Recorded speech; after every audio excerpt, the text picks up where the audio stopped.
இது சம்பந்தமாக 2 நாட்களுக்கு முன்பாக பெட்ரோலியத்துறையினுடைய அமைச்சர் மரியாதைக்குரிய தர்மேந்திர பிரதான் அவர்களை டெல்லியில நான் சந்திச்சேன். டெல்லியில சந்தித்து இந்த விவரங்கள் எல்லாம் சொன்னேன். மீத்தேன் விஷயத்துல எப்படி எல்லா விவரங்களையும் சொன்னனோ அதே போல இந்த விவரத்தை நான் சொன்னேன். நாம் கேட்டுக்கொண்ட விஷயம் கொண்டு வர வேண்டும் என்று சொல்லவில்லை. தமிழக மக்கள் ஒன்றை புரிந்து கொள்ள வேண்டும். இந்த திட்டம் குறித்து மரியாதைக்குரிய தர்மேந்திர பிரதான் அவர்களை நான் சந்தித்து பேசும்போது எங்கள் மக்களுக்கு இது குறித்து அச்சம் இருக்கிறது, அச்சப்படுகிறார்கள், பாதிப்புக்கு ஆளாகும் என்று சொல்லுகின்றார்கள். பாதிப்புக்கு ஆளாகும் என்று சொன்னால் இந்த திட்டம் எங்களுக்கு தேவையில்லை என்பதை நாம் சொல்கின்றோம்.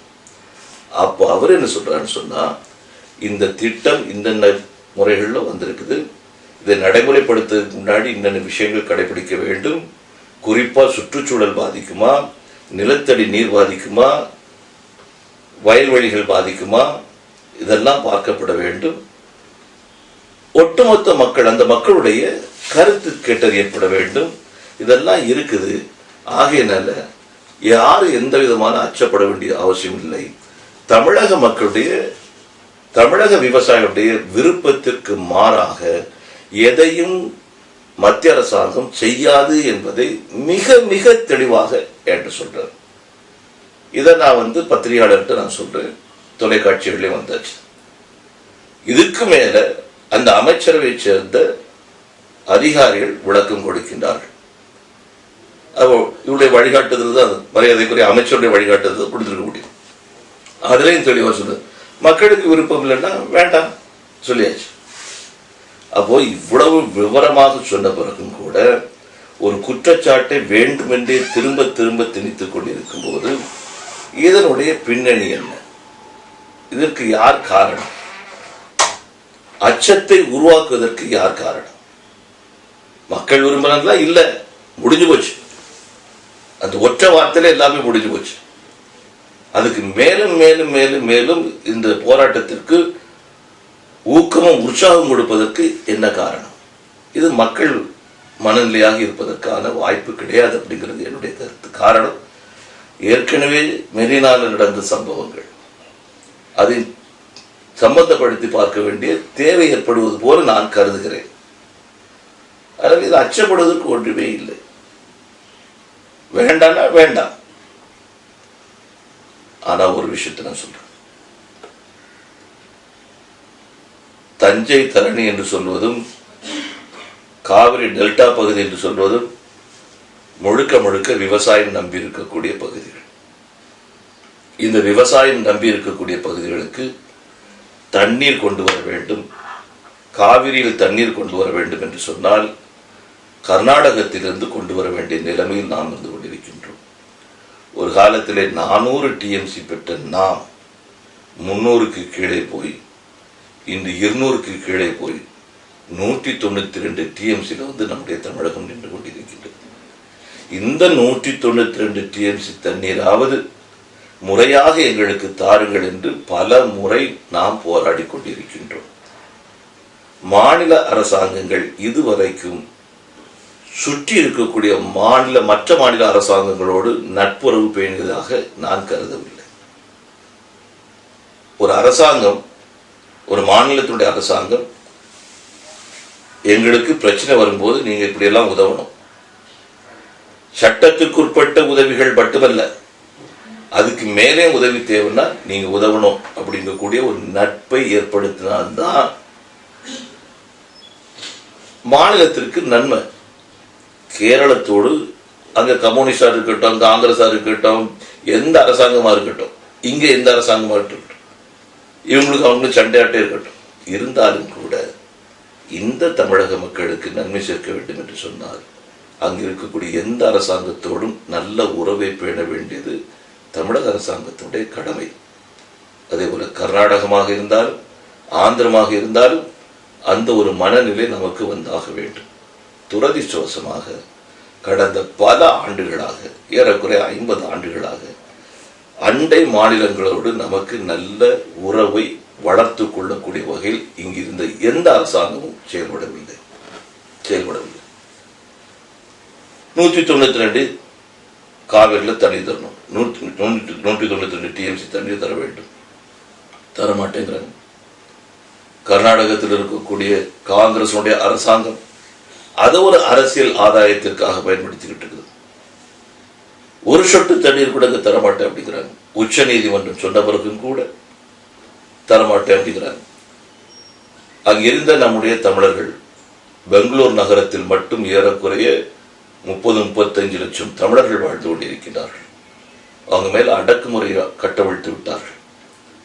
இங்க இருக்கக்கூடிய ஏதாவது ஒரு கட்சி சேர்ந்தவர்கள் காங்கிரஸ் கட்சி கண்டிச்சாங்களா? அங்க காங்கிரஸ் அரசாங்கம் இருக்குது. இங்க திராவிட முன்னேற்ற கழகம் காங்கிரசுடைய கூட்டணி. திராவிட முன்னேற்ற கழகம் கண்டிக்கிறாங்க. யார் கண்டிக்கிறாங்க? மத்திய அரசாங்கத்தை கண்டிக்கிறாங்க. காங்கிரஸ் அவங்க ஆட்சி செய்யறாங்க, அங்க அவங்க மத்திய அரசாங்கத்தை கண்டிக்கிறாங்க. எல்லா அரசியல் கட்சிகளை சேர்ந்து மத்திய அரசாங்கத்தை கண்டிக்கிறாங்க. ஒரு அரசியல் கட்சி கூட ஏன் கர்நாடகத்தில் இருக்கக்கூடிய காங்கிரஸ் அரசாங்கத்தை, காங்கிரஸ் கட்சியை கண்டிப்பதற்கு தயாராக இருக்கவில்லை என்பதை யோசிச்சு பார்க்கணும். என்னுடைய பின்னணி என்ன? ஓகே, காவிரி பிரச்சனைக்கு யார் காரணம்? பாரதிய ஜனதா கட்சி இல்லை. பாரதிய ஜனதா கட்சி இல்லை. பாரதிய ஜனதா கட்சி கர்நாடகத்திலே ஆண்டு கொண்டிருந்த போது தண்ணீர் தரமாட்டோம் என்று அங்க இருக்கக்கூடிய சர்வ கட்சியை கூப்பிட்டு வைத்து, எல்லாம் கர்நாடகத்தில் இருக்கக்கூடிய எல்லா கட்சியும் கூப்பிட்டு வச்சு கர்நாடகத்தில் கூட இருந்த பாரதிய ஜனதா கட்சி தீர்மானம் கொண்டு வரும், தண்ணீர் கொடுக்க மாட்டா. அன்று இரவே தண்ணீர் திறந்து விடுவார்கள் தமிழகத்திற்கு. பிஜேபியினுடைய முதலமைச்சர் கர்நாடகத்தில். இது ஒரு தடவை இல்லை, பல தடவை நடந்திருக்குது.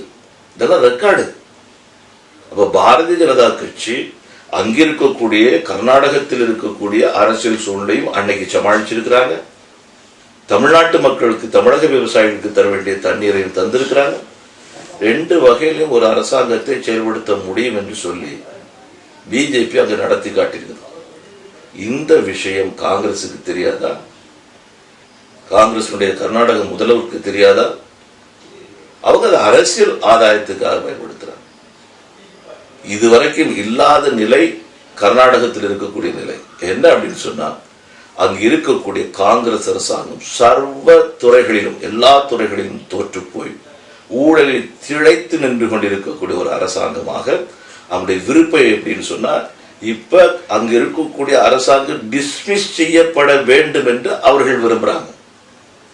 அதுக்கு காவிரியே ஒரு எமோஷனல் இஷ்யூவாட்டு, உணர்வுபூர்வமான, உணர்ச்சி பூர்வமான ஒரு பிரச்சனையாட்டு கொண்டு வந்து, நாங்க தண்ணி கொடுக்காத காரணத்தால் தான் எங்களை டிஸ்மிஸ் பண்ணாங்கன்னு செய்யணும் அப்படிங்கிறதுக்கு சுப்ரீம் கோர்ட் சொன்னா கேட்க மாட்டாங்க, மத்திய அரசாங்கம் சொன்னா கேட்க மாட்டாங்க, யார் சொன்னாலும் கேட்க மாட்டாங்க. தமிழர்கள் மீது கட்டவிழ்த்து விடுவாங்க அட்டூழியத்தை, தமிழருடைய சொத்துக்கள்ல நாசமாக்கியது. அது கவர்மெண்ட் ஸ்பான்சர்டு ரைட் அங்க நடந்தது. அவ்வளவு கலவரம், அவ்வளவு அந்த மாதிரி தான் நடந்தது. யார் இங்க இருக்கக்கூடிய கண்டிச்சாங்க? அன்னைக்கு மத்திய பாரதிய ஜனதா கட்சியுடைய அரசாங்கம் மத்திய படையை அனுப்பாமல் இருந்தால் ஆயிரக்கணக்கான தமிழர்கள் பெங்களூர் நகரத்தில் கொல்லப்பட்டிருப்பார்கள். அப்போ ஒரு மாநிலத்தில் இருக்கக்கூடிய அரசாங்கம் அந்த மாநிலத்தில் இருக்கக்கூடிய தன் மக்களை மொழி ரீதியாக பிரித்து பார்க்கக்கூடிய நிலைமையில் இருக்கும்போது, இதே அரசாங்கம் மீண்டும் வருவதற்கு ஒரு தந்திரத்தை வைத்துக் கொண்டிருக்கும் போது அதை எப்படி கையாள வேண்டுமோ அந்த முறையில் பாரதிய ஜனதா கட்சியுடைய அரசாங்கம் மத்தியில கையாண்டு கொண்டிருக்கிறது. மட்டுமல்ல, காவிரி மேலாண்மை குழுவாக இருந்தாலும் சரிதான், எதுவாக இருந்தாலும் தமிழகத்திற்கு கிடைக்கக்கூடிய உரிமையை பெற்று தந்தே தீர்வோம் என்கின்ற உறுதிப்பாடும் இருக்கு. முதல் ஒரு விஷயத்தை நான் என்னுடைய கருத்து நான் தெளிவுபடுத்த விரும்புகின்றேன். 1972 ஆண்டு புரட்சி தலைவர் எம்ஜிஆர் அவர்களால் துவக்கப்பெற்ற அண்ணா திராவிட முன்னேற்ற கழகம் முடிந்து போய்விட்டது என்று நான் கருதுகின்றேன்.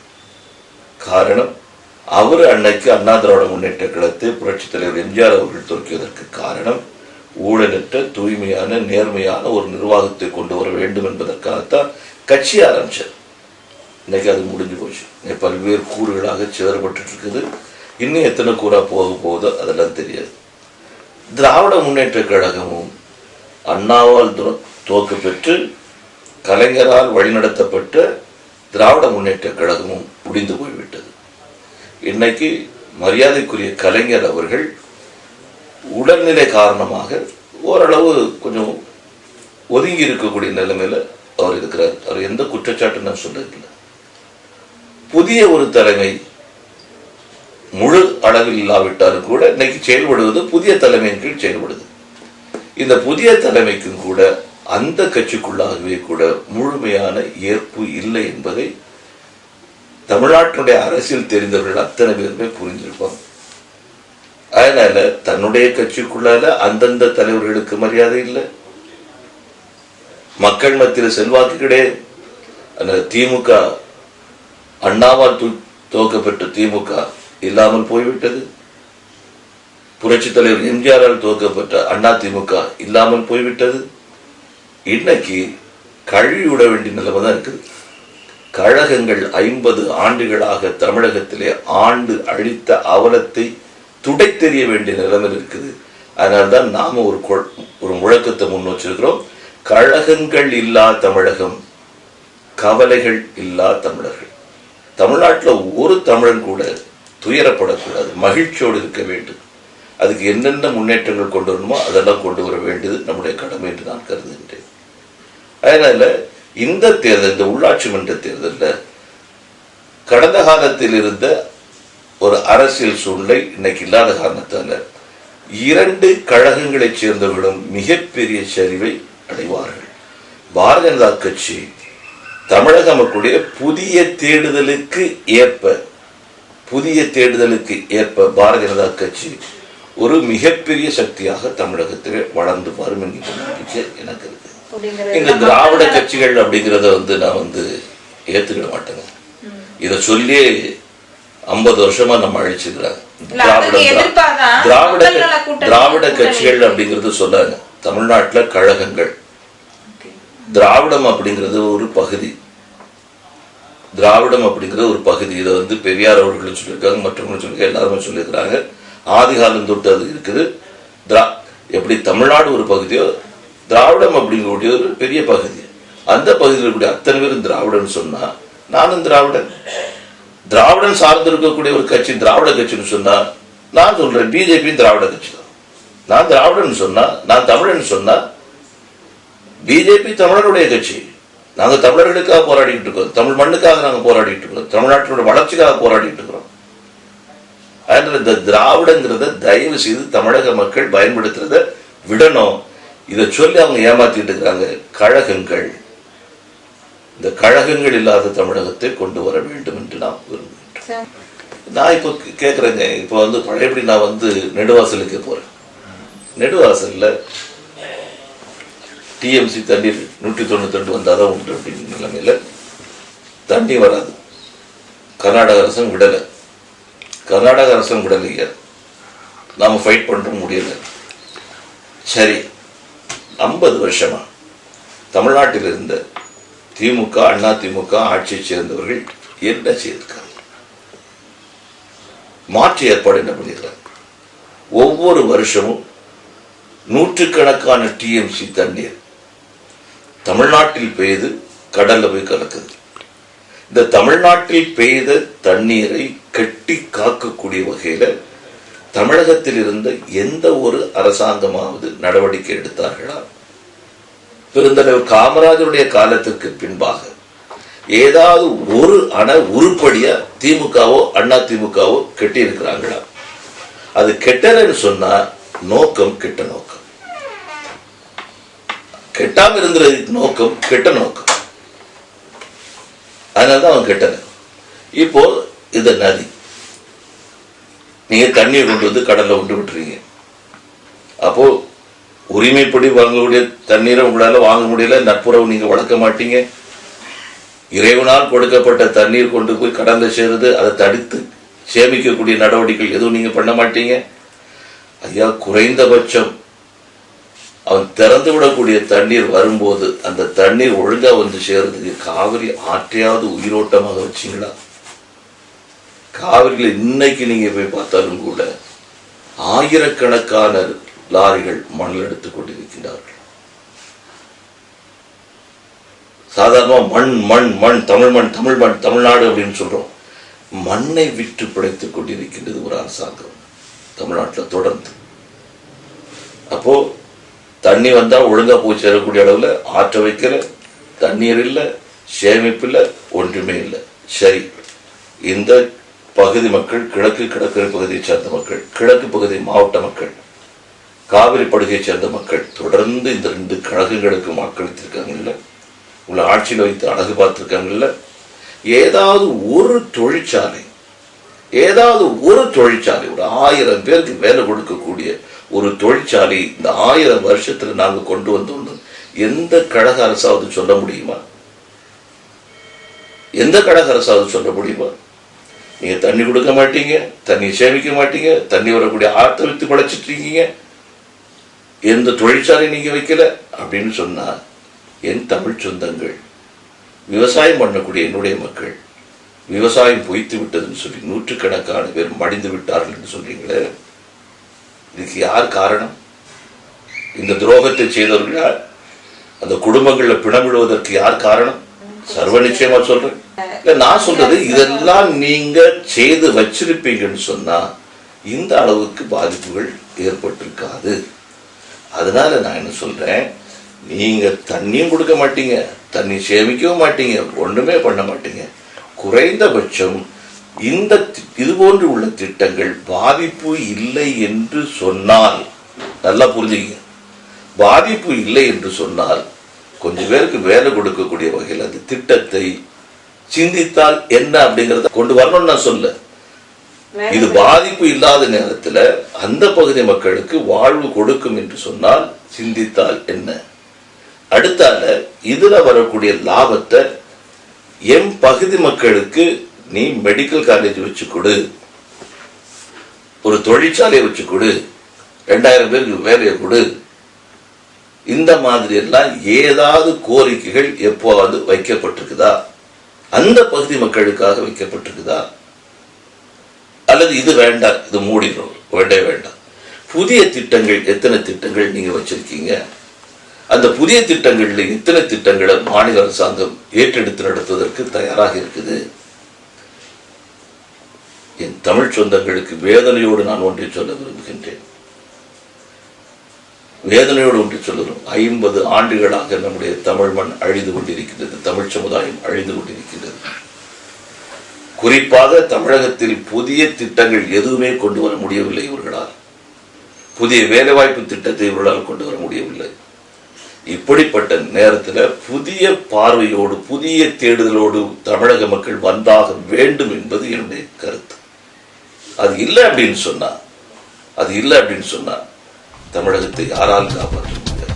கழகங்கள் இல்லா தமிழகம், கழகங்கள் இல்லா தமிழகம், கவலைகள் இல்லா தமிழர்கள், தமிழ் சமுதாயத்தை உயர்த்துவதற்கும் வாழ வைப்பதற்கும் உறுதி கொண்டு விரதமேற்போம், வெல்வோம்.